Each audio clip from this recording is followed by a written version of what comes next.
Yes, there is. The painting you're looking at right now was created in 1841, and its title is Pandemonium. In it, we see Satan standing proudly after building the greatest palace in hell, where he will gather with all the demons of the underworld. He observes his immense creation from a cluster of rocks surrounded by boiling lava, while a bolt of lightning strikes in the background as if celebrating such an infernal occasion.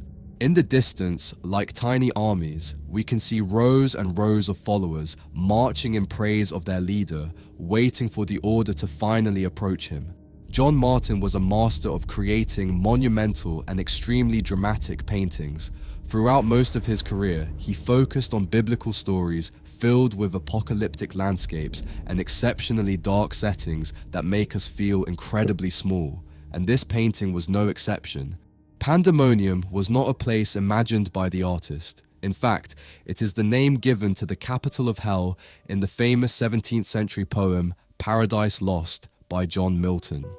Published in 1667, this epic poem tells the story of Satan's rebellion against God, his fall from heaven along with his followers, and the subsequent creation of hell. But what makes it truly extraordinary is the way Milton humanizes. So Paradise Lost by Milton is a book that kind of shows you levels of what he thinks hell will look like based on your fuck-ups. Right? So it's like there's levels to this shit. Satan. In this text, Satan is not portrayed as a simple evil figure, but as a complex, intelligent, and proud being who prefers to reign in hell rather than serve in heaven. In the opening cantos of the poem, Satan awakens after his fall, looks upon the abyss around him, and decides to build a city there. A majestic place destined to become— I don't know if it's the same as like Dante's Inferno. the center of his infernal empire. That city is given the name Pandemonium, and this is precisely the scene John Milton chose to capture in his painting. This was not the first time Milton drew inspiration from Milton's poem. In fact, for more than a decade, he produced engravings based on Paradise Lost that became extremely popular in their time. In them, his characteristic style was already evident, filled with colossal landscapes, biblical cataclysms, stormy skies, and tiny figures overwhelmed by the monumental. His imagination seemed tailor-made to portray the epic visions of ancient texts. Pandemonium was the last work Milton dedicated to the Miltonic universe in 1841, and also the most grand.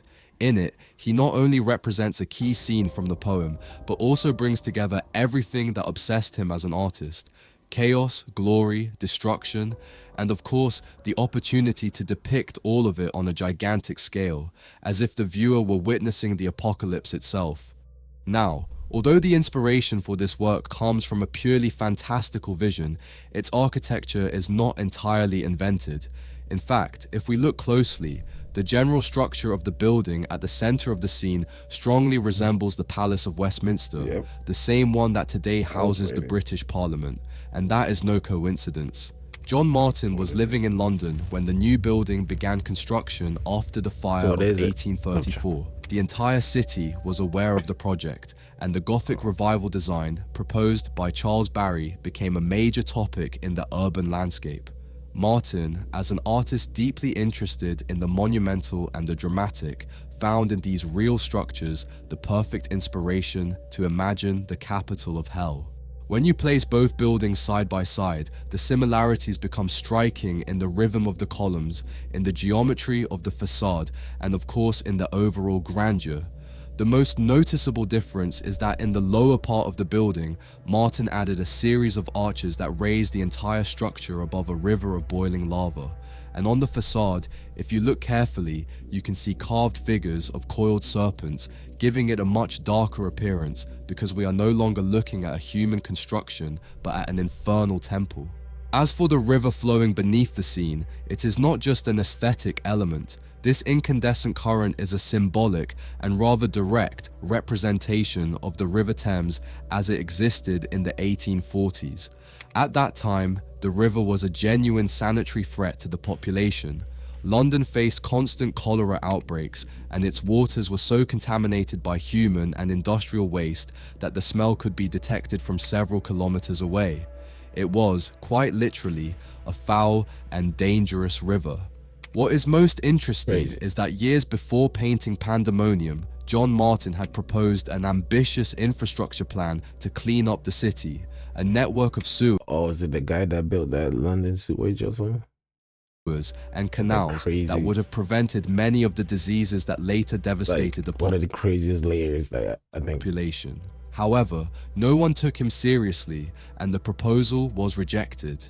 So Martin, likely frustrated, decided to transform the problem he was not allowed to solve into a vision of what hell itself might become as time passed. When Pandemonium was first exhibited in 1841 at the Royal Academy in London, not everyone was impressed. The painting received mixed reactions. Some viewers were dazzled by its scale, its drama, and the ambition behind it, but others found it excessive and even ridiculous. One of its most well-known critics was John Ruskin, one of the most influential artistic voices of the era.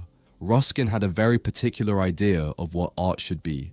He believed it should be sober, moral, closely connected to nature, and rooted in spiritual values. And for him, the works of John Milton fulfilled none of these ideals. He even went so far as to describe Martin's paintings as pantomimes of the apocalypse. Although that is a harsh criticism for any artist, it also tells us a lot about how the painting was perceived in its time. Pandemonium did not fit at all within traditional standards. It was too big and too scandalous for many academic tastes. But in my opinion, that is precisely where the power of this painting lies. While other artists aim to represent the divine, the beautiful, or the realistic, Martin chose instead to portray chaos and destruction. That's the thing about art though. Not everybody understands art. Music, movie, drawing, painting. Like, not everyone understand. Yeah, we all try to enjoy it and shit. Now, beyond everything we have seen so far, there is one element I haven't shown you yet that makes this painting even more incredible and elevates it into a true masterpiece. And that element is its frame. John Milton also designed the frame. Its ornamentation is carved with serpents, dragons, and fantastical creatures that visually continue the horror unfolding inside the scene. It feels as if the painting cannot contain so much darkness, and it begins to spill outward. This detail, which many people don't know about, shows just how much Milton conceived his work as a complete, immersive experience. Today, Pandemonium is part of the collection of the Louvre Museum in Paris, hanging in a gallery alongside other 19th century works, but it unfortunately does not receive much attention. Few visitors stop in front of it, and it rarely appears in lists or recommended tours, which is almost ironic considering how much this painting communicates and not only about the past. Because beyond its literary inspiration, Pandemonium can also be read as a modern critique of urban arrogance. Milton watched his city rise on sick foundations, and he portrayed it as what he feared it would become, a modern version of hell. Thank you for making it to the end of this video. I would love for you to leave your thoughts in the comments, whether you had seen this painting before, and of course, if you think there was any detail I missed in the analysis. Hey man. So that's what happened if you don't want people to create in other ways to get your attention. You know, especially artists, they rebel. Feel free to share it down below. If you would like to have this painting in your home, you can find it through the link in the description. In our catalogue, you'll discover many more works by John Milton and countless other artists, so you can start your own art collection and turn your home into your personal museum. Hey, man. Shipping is free worldwide, and by purchasing, you'll be helping me tremendously to continue creating videos like this.